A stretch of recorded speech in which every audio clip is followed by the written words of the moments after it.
Je vous retrouve pour continuer de parler de ce thème, pas d'avenir sans pardon, nouveau départ, dans cette invitation à devenir ou à continuer d'être des artisans de paix. Je vous avais proposé dès le début de cette série 7 attitudes à avoir, à développer, à maturer en soi pour être des artisans de paix. Et je vous avais déjà fait état des 4 premières attitudes que je vous proposais, sinon que je nous proposais.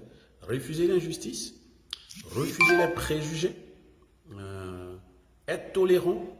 Et la dernière fois, c'était refuser d'animer et de comporter des rumeurs. Et les rumeurs aujourd'hui, ça s'appelle aussi des fake news. Et j'avais été encouragé à vous proposer ces 4 premières attitudes. Pour aujourd'hui, les 2 attitudes que je vous propose, que je nous propose pour être artisan de paix, c'est de refuser la violence. Oui, refuser la violence sous toutes ses formes. La violence conduit aux frustrations et aux rancœurs, qui elles-mêmes conduisent au désir de vengeance. Ce désir de vengeance, lui, il est suivi aussitôt de la haine, qui, si elle n'est pas canalisée, débouche à nouveau sur la violence et le cycle reprend. Or, le message du Seigneur Jésus, exigeant l'amour inconditionnel, implique le renoncement à la violence qui détruit physiquement et qui détruit aussi psychologiquement le prochain, dont les conséquences pour l'individu comme pour la société sont parfois et trop souvent irréparables. Le croyant, celui qui veut être artisan de paix, est appelé par le Christ à se libérer de la violence. Cette violence dévastatrice, et ce croyant-là, et cette personne qui est invitée par le Christ, c'est qu'il est placé dans un conflit, humainement parlant, insoluble entre une société dans laquelle il vit et cette société qui prétend que dans des situations extrêmes qui s'instaurent continuellement, ne pas pouvoir renoncer à la violence est un fait, et que la violence est parfois utilisée pour se protéger, pour survivre, ou encore pour établir la justice et la liberté. Donc on est dans un dilemme comme ça où la violence est présentée comme quelque chose finalement dont on ne peut pas se départir. En tout cas, c'est comme ça que la société le présente. Et celui qui est invité par le Christ, il est pris dans un dilemme où finalement il est invité à refuser la violence sous toutes ses formes. Et la société dit, j'en ai besoin quelquefois. Alors, pour ce croyant-là, pour cette personne que le Christ invite, et pour qui l'appel à la liberté de Jésus a encore quelques significations, il doit être invité à travailler justement, à faire disparaître, ou tout au moins à diminuer de tels actes de violence. L'artisan de paix ne doit pas être lui-même un acteur de la violence, ni un incitateur à la violence. Il doit être au contraire celui qui appelle à trouver d'autres solutions, des solutions plus idoines pour aller vers des conflits apaisés. Et quelques personnalités religieuses ont parlé de ces thèmes-là.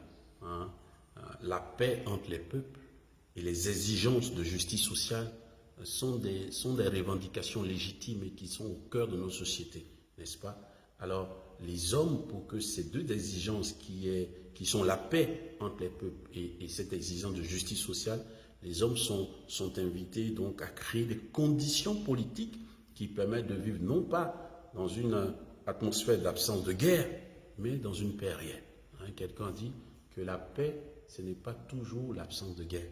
Il peut ne pas avoir de guerres ouvertes, il peut ne pas avoir de conflits ouverts, et les gens ne sont quand même pas en paix. Voilà. Donc celui qui est artisan de paix doit déjà réfléchir à ça, à son niveau, dans son petit contexte à lui, et puis un peu plus largement dans la société. La deuxième, en tout cas la 6e attitude, donc la 2e de ce jour que je vous propose de regarder, d'articuler pour vous et de voir comment vous le mettez en pratique dans votre vie, c'est de se préparer à aimer et à pardonner. Je dis bien se préparer à aimer et à pardonner. Il s'agit d'avoir des attitudes sincères et profondes. Il faut se préparer donc à aimer et à pardonner. Car c'est à l'issue d'une bonne préparation que l'amour peut être sincère et le pardon profond et vrai. On parle trop souvent dans nos contextes de processus de réconciliation. Il me semble que ces processus, pour qu'ils soient véritables, ça prend du temps. Il faut aider les gens déjà à se préparer à aimer, à se préparer à pardonner. Nous, on fait l'hypothèse que le pardon peut se donner comme ça, que l'amour peut revenir alors qu'il y a une crise, alors qu'il y a eu des tensions. Non, il me semble en tout cas, avec ces auteurs chrétiens, qu'il faut préparer ces choses. Notamment Martin Luther King, lui qui a sacrifié sa vie pour la libération des Noirs américains, il n'a pas eu peur de dire il n'y aura pas de solution durable au problème racial tant que les opprimés ne seront pas capables d'aimer leurs ennemis. Il disait ça aux Noirs américains qui avaient été victimes de certains Blancs américains. Il leur disait, si vous, les Noirs américains, vous n'êtes pas capables d'aimer vos ennemis, notamment ces quelques milliers de Blancs américains qui ont été coupables de cet acte d'injustice vis-à-vis de vous, si vous n'êtes pas capable de les aimer, il n'y aura pas de solution durable. Et Saint Augustin, l'un des pères de l'Église, il disait aussi, la charité parfaite, donc l'amour parfait, c'est d'aimer ses ennemis et de les aimer pour en faire des frères. On va me dire, oui, c'est des bonnes paroles, mais voilà, ce n'est pas que des bonnes paroles, c'est des recommandations, c'est des attitudes de vie, c'est des comportements de vie. Et un autre auteur disait, il m'est demandé de me faire le prochain dans toute la mesure du possible de tout être humain. L'amour authentique du prochain donne la force de maîtriser les répulsions de la sensibilité. Bien plus encore, même s'il se comporte comme mon ennemi. Donc ça veut dire qu'on se prépare à ça. Il y a une préparation, il y a tout un processus dans lequel toi et moi, celui qui est artisan de paix, doit lui-même travailler à sa propre compréhension de ces choses-là, s'ouvrir à ses réflexions, s'ouvrir à la façon d'être conduit dans cet aspect d'aimer même celui qui semble être son ennemi. Il faut noter que c'est le pardon qui libère en nous les forces d'aimer. Étant entendu que la vraie liberté est d'aimer, il faut aussi comprendre que le refus de pardonner est d'abord une perte sèche pour celui qui est offensé. Elle engendre toute une symptomatique, une symptomatologie, voire une pathologie qui n'épargne aucune sphère de la personne, le corps, l'affectivité, l'esprit.